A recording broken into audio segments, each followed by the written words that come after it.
5 semaines après le dénouement des sanglants bras de fer post-électoral et 15 jours après avoir prêté serment, Alassane Ouattara s'est offert ici, à Yamoussoukro, la capitale politique du pays, une investiture en grande pompe. Je vous propose de revenir sous les coulisses de cet événement.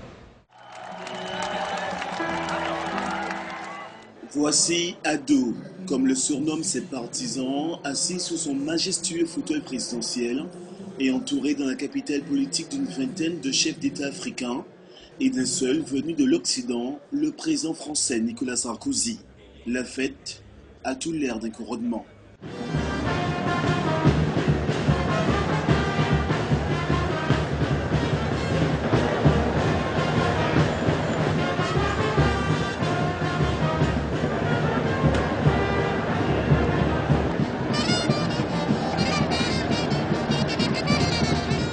Autre moment fort, la projection d'un film à la gloire d'Alassane Dramane Ouattara, sa vie, son œuvre, son destin. Nous voici rassemblés en paix, en harmonie, en frères, en sœurs.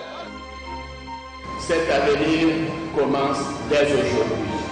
Dès aujourd'hui.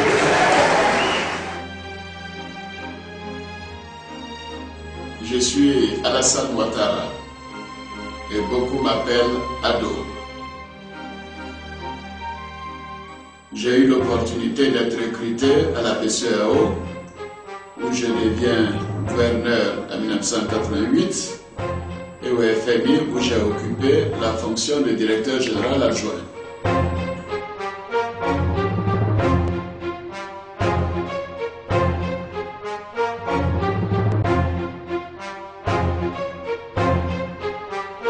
Portrait du tout premier ministre du gouvernement ivoirien depuis l'indépendance de notre pays.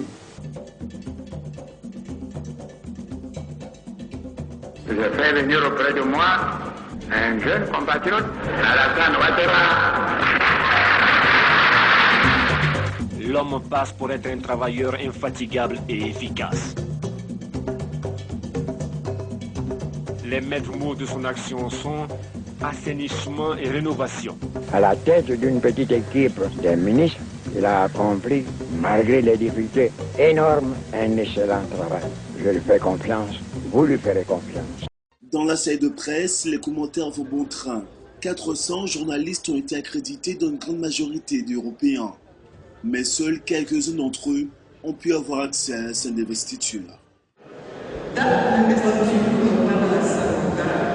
L'heure est venue pour Henriette Diabaté, fidèle compagne de lutte, nommée grande chancelière, de remettre à son ami Alassane Ouattara la couronne symbolique du titre de grand maître de l'ordre. En vertu des pouvoirs qui nous sont conférés, nous vous reconnaissons comme chef souverain et grand maître des ordres et nous vous remettons le grand collier, insigne de notre distinction.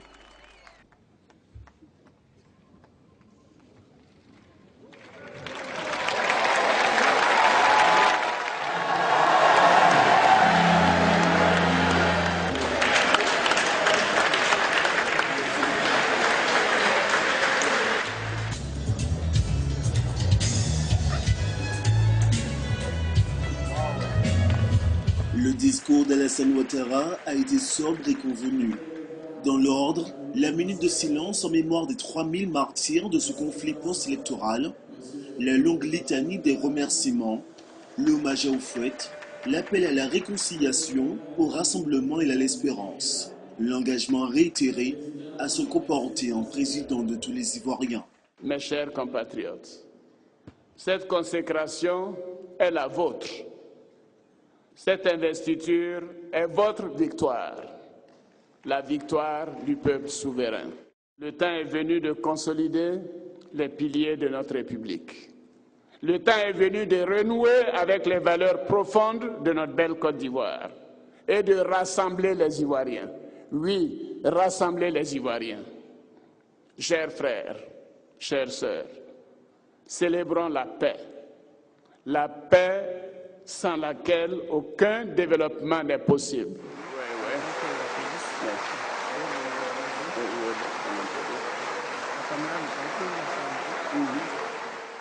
Mais sous la photo de famille, pas de Nicolas Sarkozy, Le président français s'est enfui peu avant la fin du discours du président ivoirien pour honorer un rendez-vous avec la communauté française à Abidjan.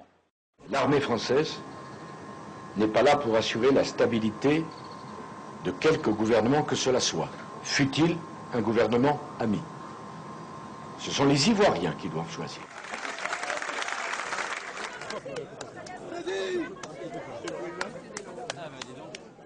De son côté, après une lutte sans merci, Alassane Ouattara peut enfin savourer sa victoire. Un sourire triomphant lors d'une cérémonie grandiose et féerique, du jamais vu à Yamoussoukro, une ville qui abrite en temps normal 250 000 âmes. Autour de la fondation Houphouët-Boigny, des chaises et des chapiteaux ont été installés pour accueillir 60 000 personnes, mais il y avait facilement 150 000 scandant le nom d'Alassane Ouattara au prési, diminutif de président, déjà employé durant la campagne électorale.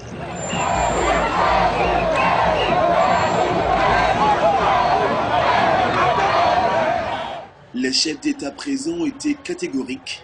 Pour eux, cette investiture ouvre une nouvelle page de l'histoire de la Côte d'Ivoire. Président Johnson, what can you tell us about the ceremony?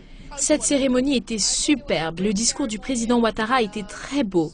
Il a parfaitement résumé la situation et le travail à faire. Nous sommes heureux pour la Côte d'Ivoire. Monsieur le Président, qu'avez-vous pensé de cette cérémonie? Une belle cérémonie, très émouvante. Et nous étions vraiment tous contents d'être là et nous n'aurions pas raté un si grand moment. Qu'avez-vous à souhaiter à monsieur Ouattara? Mais tout le bien possible. Vous savez que les liens qui unissent le Gabon et la Côte d'Ivoire sont si forts que ce que nous nous souhaitons à nous, nous le souhaitons pour nos frères ivoiriens. Je lui souhaite la réconciliation de la Côte d'Ivoire et je lui souhaite le retour et la consolidation de la paix. Parce que la Côte d'Ivoire est un pays important pour la sous-région et je pense que cette fois-ci, la Côte d'Ivoire est de retour. What do you wish to Mr. Ouattara today? Je souhaite au président ivoirien du succès pour tout ce qu'il aura à accomplir. La tâche ne sera pas facile. Il faudra surtout réconcilier le peuple ivoirien et ce n'est pas simple. C'est important pour nous d'être là parce qu'on respecte votre pays. Nous respectons votre président. Les Kosovars ont suivi les événements liés à la crise électorale et nous aimons tous votre pays. Mais la réconciliation ne sera pas si simple. Charles Kounambani en sait quelque chose. Cet ancien Premier ministre de Laurent Gbagbo est chargé de la commission dialogue, vérité et réconciliation. Êtes-vous certain que les partisans de M. Gbagbo sont prêts à cette nouvelle Côte d'Ivoire? Est-ce que vous avez bien écouté le discours du président? On est certain de rien, mais on espère tout. Voilà. On est certain de rien, on espère tout. Et les Ivoiriens doivent aller à la réconciliation. Les Ivoiriens iront à la réconciliation parce que c'est le pays de la fraternité, n'est-ce pas, promise à l'humanité. Donc nous allons tenir cette promesse. Hôtel affichant complet, important déploiement des forces de sécurité, défilé incessant de convois présidentiels, bouchons à l'entrée de l'imposante fondation Félix Houphouët-Boigny. Le temps d'une journée, Yamoussoukro a fait honneur à son rang, celui d'une capitale administrative et politique. Mais tout cela a un coût. L'investiture est estimée à plus de 3 millions d'euros, une somme considérable qui a fait réagir les pro-Gbagbo. Une cérémonie grandiose pour certains, mais à la charge des organisateurs, il y a eu hélas des griefs dus aux ratés et aux manquements qui ont laissé un arrière-goût amer à des centaines de personnes. On pouvait apercevoir des ministres soulever et déplacer des chaises dans la salle. Des membres des délégations étrangères ont dû attendre pendant de longues minutes, alors que des Ivoiriens non invités étaient tranquillement assis.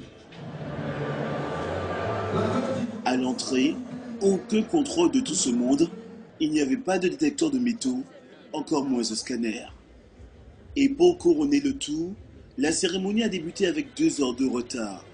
Ceci malgré les efforts des chefs d'orchestre, le directeur de cabinet Marcela Montano, épaulé par le ministre des Infrastructures, Patrick Hachi. Il leur a fallu en toute hâte réhabiliter le siège de la fondation Houphouët-Boigny et l'hôtel président entre autres. Et ce, sous les ordres de l'ivoiro-libanais Pierre Fakouri, bâtisseur de la basilique Notre-Dame de la Paix. Une basilique où des centaines de personnes se sont recueillies durant ce week-end d'investiture afin que le mot réconciliation devienne une réalité.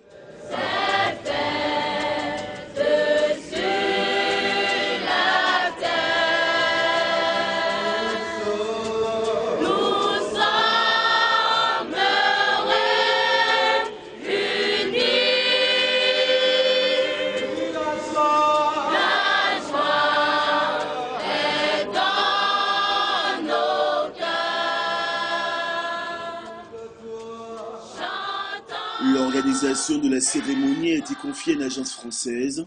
S'agissant de la communication, Anne Méo de l'agence Image 7 a eu la responsabilité de magnifier l'événement et son héros, celle qui a longtemps œuvré à la promotion du despote tunisien aujourd'hui déchu Ben Ali, et veille sur celle du Sénégalais Abdoulaye Wade, a signé récemment un contrat avec la présidence, dont Ado lui-même a vérifié les termes avec soin.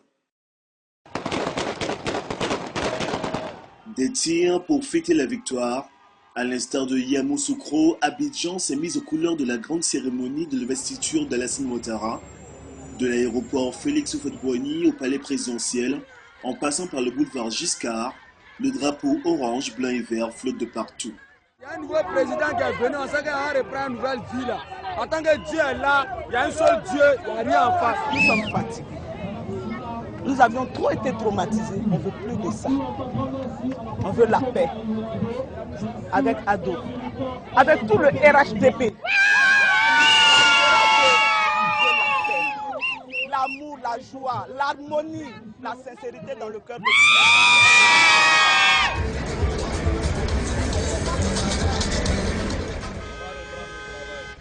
Dans la capitale économique Abidjan et à Yamoussoukro, ce sont les mêmes scènes de joie. À la nuit tombée, la population a envahi les rues, les maquis et les bars pour célébrer l'investiture de leur président. Plusieurs dizaines d'artistes se sont succédés sous la scène installée non loin de l'hôtel de ville de Yamoussoukro. Des prestations placées sous le signe du rassemblement.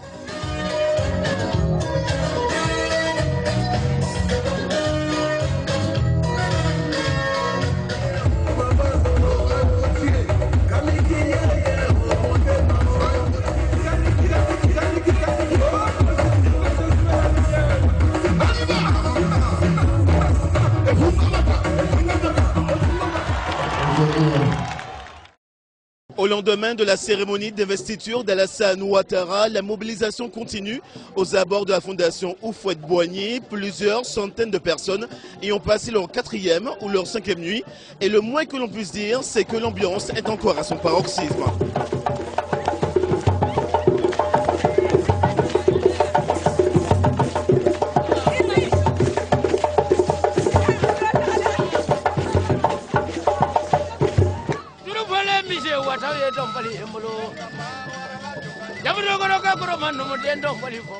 Et pour que la fête soit belle et sans danger, plus de 400 000 préservatifs ont été distribués pour une opération intitulée Investiture présidentielle sans sida. Merci à Ado. Merci à Ado. Depuis le jeudi soir, il y a beaucoup d'étrangers, il y a beaucoup de personnes qui sont arrivées. C'est par rapport à ça, il y avait beaucoup de demoiselles. On sait tout ce qui peut se passer. Et donc l'Union européenne a pris l'initiative de nous donner des paquets de préservatifs pour qu'on partage au maximum de la jeunesse pour qu'ils puissent fêter et puissent se protéger. Un peu plus loin, des dizaines de jeunes s'activent, pendant que certains nettoient, d'autres démontent les chapiteaux et rangent les chaises. Dès notre arrivée, la mise à plat de l'institut s'était bien passée, parce que toutes les bâches qu'on a envoyées, c'était bien passé. On a envoyé 3000 bâches et 20 000 chaises. On a eu le temps d'installer tout. La population est venue envahir toutes les bâches. On a eu à ajouter 100 bâches encore et 1000 chaises. Mais ça n'a pas suffi. Des jeunes motivés qui attendent beaucoup du président ivoirien.